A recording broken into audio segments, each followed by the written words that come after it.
आप देख रहे हैं यूनिवर्सल न्यूज टुडे। तो भाई अब अपने अच्छे दिन आने वाले हैं। वो कैसे? मैंने कहा था कि गांव में जल्द ही पक्की सड़क बनेगी और देखो बन गई। हम पंचायत के काम काजों में भाग लो भाई, ग्राम सभाओं में हिस्सेदारी लो। मैं आप सभी का बहुत आभारी हूँ। आपने हमें गांव का प्रधान चुना है। अपने अधिकारों का उपयोग करते हुए आप सबों ने देश के लोकतंत्र को मजबूत बनाया।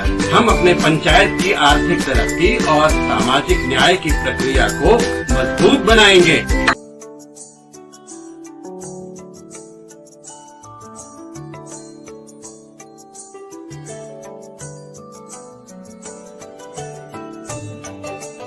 गांव के विकास का क्या है हाल, यह जानने के लिए आज हम भटब विकास खंड के ग्राम सभा पोखर भिंडा उर्फ चकदहा में हैं। यहाँ के ग्राम प्रधान हैं ब्रह्मजीत यादव जी। आइए इनसे हम बातचीत करते हैं, देखते हैं कि शपथ ग्रहण के बाद से अब तक इन्होंने कौन कौन से विकास कार्य कराए, आगे इनकी क्या योजना है। प्रधान जी, शपथ ग्रहण के बाद से आप अपने गाँव में जी कौन कौन से विकास कार्य कराए, आगे आपकी क्या योजना है। और मैं निर्वाचित होने के बाद में हमारे गांव की एक नाली जो थी 3-4 साल से बाधित थी, उसको हम लोगों ने पहले उसको सही करवाया। उसके बाद एक विवादित इंटरलॉकिंग थी, गली थी, उसको भी इंटरलॉकिंग हम लोगों ने करवाया। अभी एक आरसीसी आपके सामने हो ही रही है 200 मीटर की।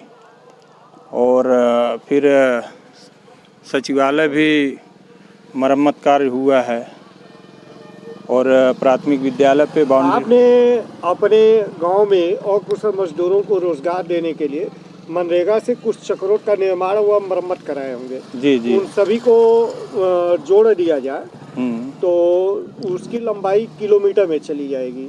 लगभग कितना आपने करा दिया? लगभग मेरे ख्याल से इन साल तो उतना हुआ नहीं है काम। इसके पहले इस शपथ के बाद से लगभग 500-600 मीटर के लगभग हुआ है। आपके कुल पोखरे कितने हैं? मेरे वहाँ 1 2 3 पोखरे हैं। किसी भी आपने सुंदरीकरण का कार्य कराया? किसी को अमृत सरोवर के लिए अमृत सरोवर का तो चयन नहीं हुआ था हमारे गांव में, क्योंकि जो पहले के पोखरे हैं वहाँ जाने के लिए रास्ता नहीं है। तो इसलिए सुंदरीकरण एक पोखरा था, उसी को सुंदरीकरण करवाया गया था।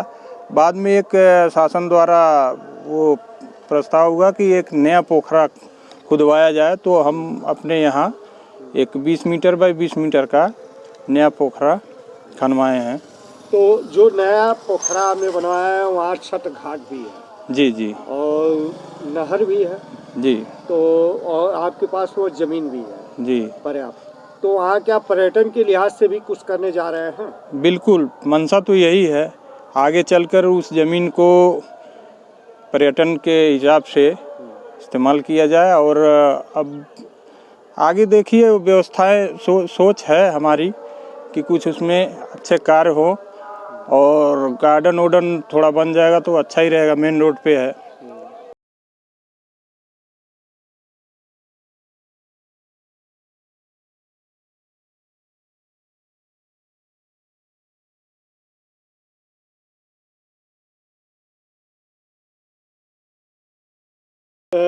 खड़ंजे का निर्माण व मरम्मत कराए? खड़ंजा एक हुआ है, लगभग 100 मीटर के 100-125 मीटर होगा। हाँ, नया निर्माण होगा। इसी तरह इंटरलॉकिंग एक हुआ है।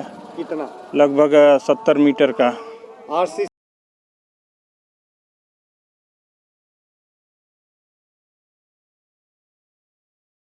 आरसीसी एक हो रहा है। कितना? एक 160 मीटर का है।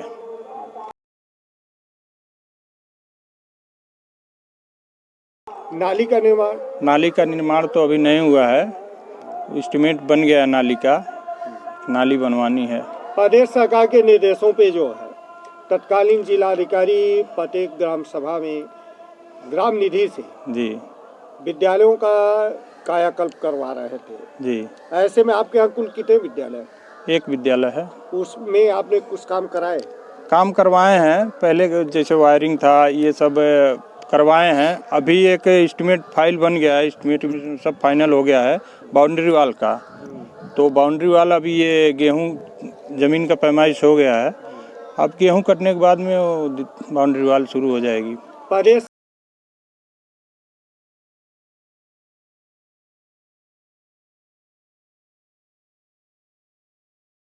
सरकार की मंशा है गांव के लोग विकास खंडों पे या जिला मुख्यालय पे अनावश्यक भाग दौड़ न करें, उनका समय लाश न हो, जी। धन लाश न हो। जी। ऐसे में ग्राम सचिवालय के निर्माण या जहां हैं उनके कायाकल्प का कार्य किया गया।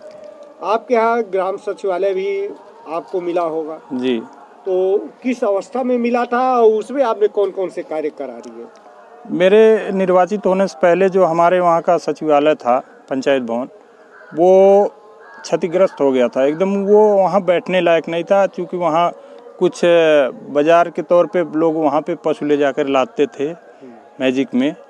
लेकिन हम निर्वाचित होने के बाद में सरकार द्वारा निर्देश मिला कि अपने अपने सचिवालय का जहाँ नहीं है वहाँ नया बने, जहाँ है उसका मरम्मत हो। तो हमने मरम्मत करवाया, टाइल वाइल पूरा लग गया है, और उसमें अभी इस समय पंचायत सहायक भी बैठ रही हैं, और गांव का पूरा काम जो भी है, जन्म प्रमाण पत्र, मृत्यु प्रमाण पत्र, पूरा ब्लॉक का जो है काम अभी यहीं हो रहा है।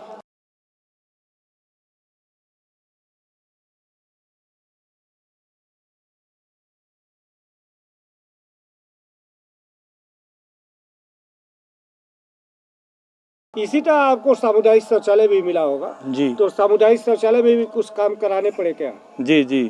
क्या क्या कराए? आगे का जैसे दीवार चला के इंटरलॉकिंग करवाया हमने, उसका भी वायरिंग बाकी था, वो करवाया, पेंट करवाया अंदर का। ये आपके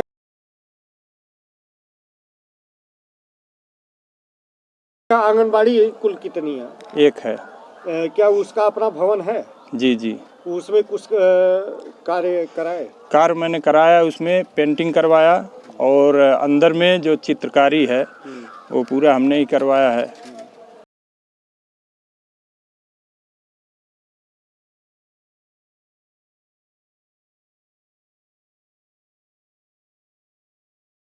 और आपके यहाँ खेल मैदान की क्या स्थिति है? खेल मैदान हमारे वहाँ नहीं है, क्योंकि थोड़ी ज़मीन है। पहले जो युवक मंगल दल की ज़मीन होती थी, तो वो ज़मीन है, तो वो विवादित है, अभी कोर्ट में अभी चल रहा है उसका।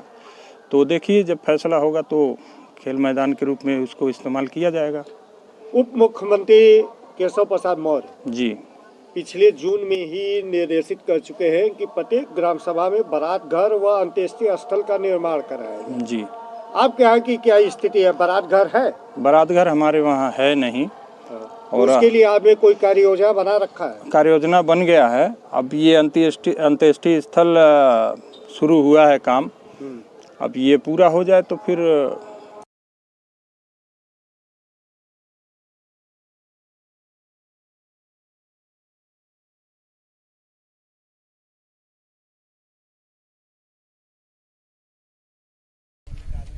यहाँ किस चीज का निर्माण हो रहा है? यहाँ अंत्येष्टि स्थल का निर्माण होने जा रहा है।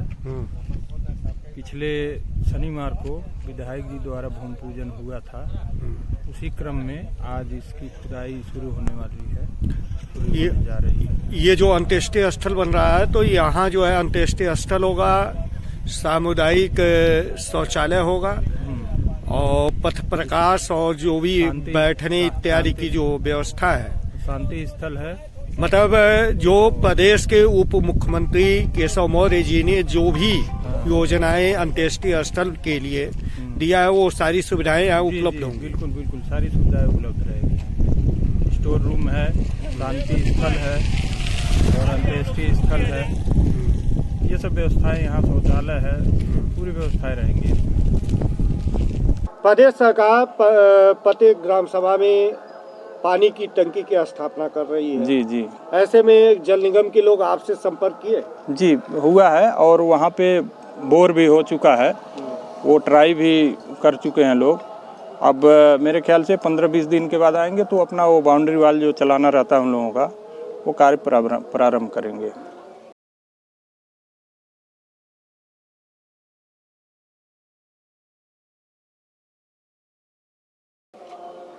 शासन के निर्देशों पे जो है प्रत्येक ग्राम सभा में जर्जर ताल जी बदले जा रहे हैं, जो पोल खराब हो चुके हैं उनको बदला जा रहा है, कम क्षमता के ट्रांसफार्मर का उच्चीकरण किया जा रहा है। ऐसे में आप भी प्रयास किए होंगे जी। तो क्या स्थिति है? हमारे वहाँ स्थिति जर्जर तार की बहुत विकट स्थिति है, क्योंकि 3-4 महीने पहले मैंने भटट जेई सर को भी इस बारे में अवगत कराया था और लिखित रूप से भी दिया था उनको, लेकिन अभी तक उस बारे में कोई कार्रवाई नहीं हुई। इसके लिए आप मुख्य अभियंता से संपर्क या अभी तक? उनको भी फ़ोन किया गया था, तो वो कहे कि जल्दी इस पे आश्वासन मिला, जल्दी इस पे कार्य शुरू हो जाएगा, लेकिन अभी तक कोई। आप भारतीय जनता पार्टी जी जो सत्तारूढ़ दल है जी उसके भटक विकास खंड के महामंत्री भी हैं? जी, मैं मंडल उपाध्यक्ष हूँ किसान मोर्चा भारतीय जनता पार्टी का और प्रधान संघ का महामंत्री। ऐसे में आपको विकास कार्य करने में बहुत ज़्यादा असुविधा भी नहीं होती होगी, कुछ सुविधाएं भी मिलती होंगी जरूर। तो आपके प्रयास से आपके विधायक, सांसद, ब्लॉक प्रमुख, जिला पंचायत सदस्य भी आपके यहाँ कुछ काम किए? अभी तो एक विधायक जी द्वारा एक हुआ है इंटरलॉकिंग का, तो जिसका 200 मीटर का है, तो वो अभी कार्य प्रारंभ नहीं हुआ है, लेकिन जल्दी उसका कार्य प्रारंभ हो जाएगा। और हमारे ब्लॉक प्रमुख जी भी एक 200 मीटर का दिए हैं, वो भी आश्वासन दिए हैं। क्या तो इंटरलॉकिंग? नहीं, आरसीसी है, तो उसका भी अभी कार्य प्रारंभ नहीं हो, जल्दी ही प्रारंभ हो जाएगा। और बाकी सब ये कहा जाता है तो सुनते भी हैं लोग। तो सांसद जी से भी कुछ डिमांड आपने? सांसद जी से अभी तो कुछ डिमांड मैंने नहीं रखा है, क्योंकि उनके प्रतिनिधि का एक बार फ़ोन आया था, तो वो कहे कि आपके गांव में कुछ अगर सड़क है आरसीसी के लायक तो बता दीजिए। तो हमने बताया, तो देखिए अब कब तक। आप अपने गांव में कुछ ऐतिहासिक कार्य भी किए हैं। हम लोग आए जब आपके गांव में पता चला जी, कुछ मार्ग जो है काफ़ी अवरुद्ध थे जी, जल जमाव के कारण जो है, फिर उधर जो है रास्ता आवागमन नहीं हो पाता था जी। ये सारी चीज़ें इनको आपने निस्तारित किया। वे लगभग कितना मीटर नाली आपने वो बनवा के कराया? वो लगभग मेरे ख्याल से वो 30-40 मीटर तक नाली लोग अवैध कब्जा उस पर जमा लिए थे, जिसके कारण मेन रोड पे जल जमा हुआ करता था। 3-4 साल से यही स्थिति थी, तो मैंने निर्वाचित होने के बाद वो पहला काम वही किया। कुछ स्ट्रीट लाइट भी लगवाए? स्ट्रीट लाइट अभी लगा नहीं है। प्रधान जी, आप युवा जी, अभी पिछले दिनों जो है प्रधानमंत्री जी ने लाल किले की प्राचीर से देश को संबोधित करते हुए बोले कि भारत अगले 25 वर्षों में अमृत महोत्सव कालखंड में विकासशील नहीं विकसित भारत होगा। जी, विकसित तब होता है जब गांव का विकास हो, और गांव के विकास में युवाओं की भूमिका काफी महत्वपूर्ण है। जी। ऐसे में प्रधानमंत्री कौशल विकास मिशन व स्टार्टअप योजना से भी आपने कुछ प्रयास किया कि आपके गांव के बच्चे जाएं, कुछ काम सीखें और उसका स्वरोजगार करें? जी बिल्कुल, हमारे गांव के कई बच्चे हैं जो स्टार्टअप में जा रहे हैं, काम भी कर रहे हैं। अभी यहाँ पे हमारे ब्लॉक स्तर से ये योजनाएं भी चली थी पिछले महीने, तो वहाँ पे भी जो कामगार थे, जैसे फीटर थे और मोटर मैकेनिक थे, ये लोग थे, तो उनको प्रशिक्षण दिया गया। ब्लॉक पे 2 दिन का प्रशिक्षण था, तो दिया गया और काफ़ी अच्छा रहा प्रशिक्षण। और प्रयास में है कि और बच्चे जाएं? बिल्कुल बिल्कुल। प्रदेश सरकार महिला सशक्तिकरण की दिशा में अग्रसर है। जी। ऐसे में आपके यहाँ महिला समूह भी होंगी? जी। सक्रिय हैं? बिल्कुल बिल्कुल सक्रिय हैं एकदम। आपका ड्रीम क्या है? आप अपने गांव को कैसा बनाना चाहते हैं? ड्रीम तो मेरा ये है कि सब रोजगार सबके पास हो, सब सुखी रहे, और थोड़ा ये जो मेरा एक खास प्रोजेक्ट है, जो ड्रीम है कि अपना यहाँ पे एक गार्डन बना के, और जो गांव के बच्चे हैं खेल कूद में ज़्यादा रुचि रखते हैं, उनको यहाँ पे लाया जाए ताकि आगे भविष्य उनका भी उज्जवल हो, खेल कूद से थोड़ा हिस्ट पुष्ट रहेंगे। आपने कुछ पेंशन योजनाओं में भी आवेदन कराया? जी जी, लगभग कितना? लगभग मैंने कराया है 85 के लगभग होगा। KCC KYC camp, booster, covid vaccination, booster dose, जी बिल्कुल, ये सारी चीजें हो गई? ये हो गई हैं, संतृप्त हो गए हैं लोग? पूरे हो गई है हमारे वहाँ। और थोड़े कुछ लोगों का केवाईसी बाकी था, 5-6 लोगों का, तो मेरे पास सूची आई तो मैंने उनसे जाके कहा, वो लोग भी केवाईसी करा लिए हैं। पानी की टंकी जी से जल आपूर्ति हो उससे पहले आपने क्या अपने गांव में इंडिया मार्क का हैंडपंप का रिबोर और मरम्मत भी कराया? जी, मरम्मत करवाया है मैंने। लगभग हैंडपम्प 5-6 हैंडपम्प थे, उनका मैंने मरम्मत करवाया। रिबोर नहीं करवाया है। मुख्यमंत्री जी से भी योजना बना रहे हैं क्या? अब योजना बना रहे हैं मुख्यमंत्री जी से, अब देखिए मुलाकात करने का क्या योजना प्लानिंग है? उनसे क्या आप मांग रहे हैं अपने गांव? प्लानिंग जैसे अभी ये हमारे वहाँ देखिए, ये चारागाह की जो ज़मीन है लगभग 3 एकड़ से ज़्यादा है, 3.5 एकड़ है। तो अगर यही हम लोग प्रयास कर रहे हैं कि मुख्यमंत्री जी से कुछ इसमें, वैसे खाली पड़ी है ज़मीन, या तो ये इस बीच में कहीं विद्यालय नहीं है, अच्छा विद्यालय, तो कोई अगर विद्यालय के लिए योजना उनके पास अगर हो तो यहाँ बनवा देंगे तो अच्छा ही रहेगा। मतलब मुख्यमंत्री जी से आप यहाँ जो है एक इंटरमीडिएट कॉलेज की डिमांड आप जी जी जी। Thank you.